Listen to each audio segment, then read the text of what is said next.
नमस्कार, आप सभी का एक बार फिर से स्वागत है हमारे चैनल भक्ति मार्ग में। आप सभी को नवरात्रि के तीसरे दिन की हार्दिक शुभकामनाएं। या देवी सर्वभूतेषु मां चंद्र घंटा रूपेण संस्थिता नमस्तस्यै नमस्तस्यै नमस्तस्यै नमो नमः। नवरात्रि के तीसरे दिन मां दुर्गा के तीसरे स्वरूप यानी मां चंद्र घंटा की पूजा की जाती है। जो लोग दाम्पत्य जीवन में हैं उनको तो मां चंद्र घंटा की पूजा अवश्य करनी चाहिए, क्योंकि इनकी पूजा करने से दाम्पत्य जीवन सुखमय हो जाता है। देवी की कृपा से व्यक्ति को सुख और समृद्धि की भी प्राप्ति होती है। मां चंद्र घंटा के मस्तक पर घंटे के आकार का अर्ध चंद्रमा विराजमान है, इसलिए इसका नाम चंद्र घंटा पड़ा। मां चंद्र घंटा के शरीर पर रंग सोने की तरह चमकीला और इनका वाहन सिंह है। मां चंद्र घंटा का स्वरूप स्वर्ण के साम चमकीला है। उनका वाहन शेर है। उनकी 8 भुजाओं में कमल, धनुष, बाण, खड्ग, कमंडल, तलवार, त्रिशूल और गदा जैसे अस्त्र और शस्त्र सुसज्जित है। गले में सफेद फूलों की माला पहने हुए हैं। मां अपने मस्तक पर चंद्रमा के समान रत्न जड़ित मुकुट धारण किए हुए हैं। वह सदैव युद्ध की मुद्रा में रहते हुए तंत्र साधना में लीन रहती है। मां चंद्र घंटा माता पार्वती का ही रौद्र रूप है। राक्षसों के अत्याचार से मुक्ति दिलाने के लिए मां पार्वती ने युद्ध करने के लिए इस रौद्र रूप का धारण किया था। मां चंद्र घंटा की कथा कुछ इस प्रकार से है। पौराणिक कथाओं के अनुसार जब महिषासुर ने तीनों लोकों में आतंक मचाना शुरू कर दिया था, तब सभी देवताओं ने ब्रह्मा, विष्णु और महेश से सहायता मांगी। महिषासुर स्वर्ग लोक में इंद्रदेव को हराकर अपना आधिपत्य जमाना चाहता था और देवताओं के साथ में युद्ध कर रहा था। ब्रह्मा, विष्णु और महेश ने देवताओं की व्यथा को सुनकर क्रोध प्रकट किया, जिससे उनके मुख से एक भयंकर ऊर्जा निकली। इस ऊर्जा से मां चंद्रघंटा प्रकट हुई, जिन्हें भगवान शिव ने त्रिशूल, विष्णु ने चक्र, इंद्र ने घंटा, सूर्य ने तेज और तलवार तथा सिंह प्रदान किया। तब मां चंद्र घंटा ने त्रिदेव से अनुमति लेकर महिषासुर को युद्ध के लिए ललकारा। हमारे शास्त्र कहते हैं कि कालांतर में मां चंद्र घंटा और महिषासुर के बीच में भीष्म युद्ध हुआ था। इस युद्ध में मां के प्रहार के सामने महिषासुर 2 घड़ी भी टिक ना पाया था। उस समय महिषासुर का वध करके मां ने तीनों लोकों की रक्षा की थी।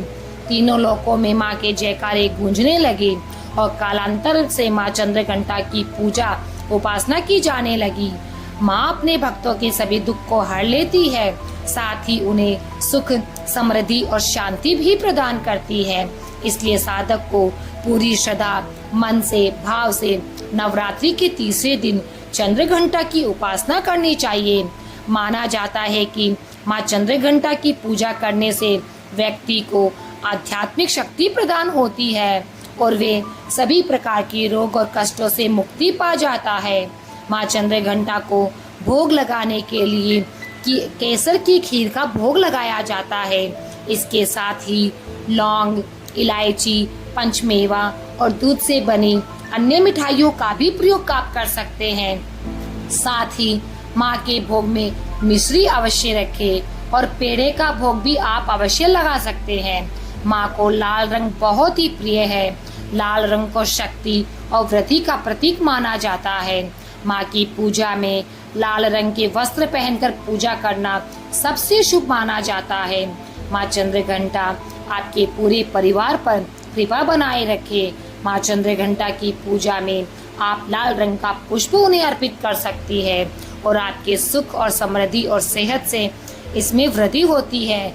मां चंद्र घंटा की पूजा के लिए सुबह उठकर सबसे पहले स्नान करें और मंदिर को साफ स्वच्छ करें और माता का गंगा जल से अभिषेक करें।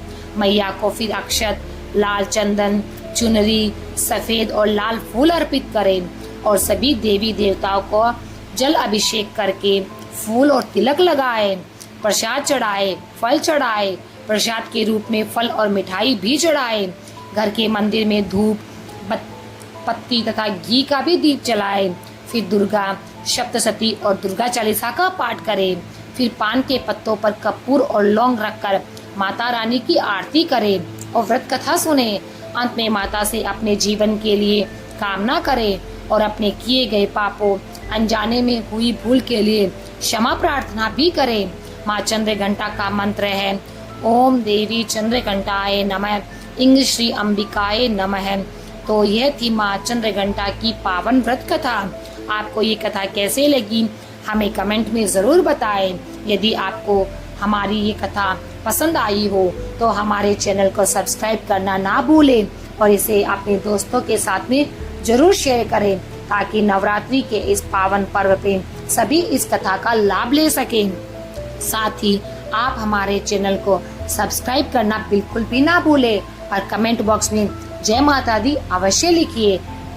फिर मिलते हैं मित्रों अगली कथा के साथ। तब तक के लिए जय माता दी, जय माता दी। प्रेम से बोलो जय माता दी।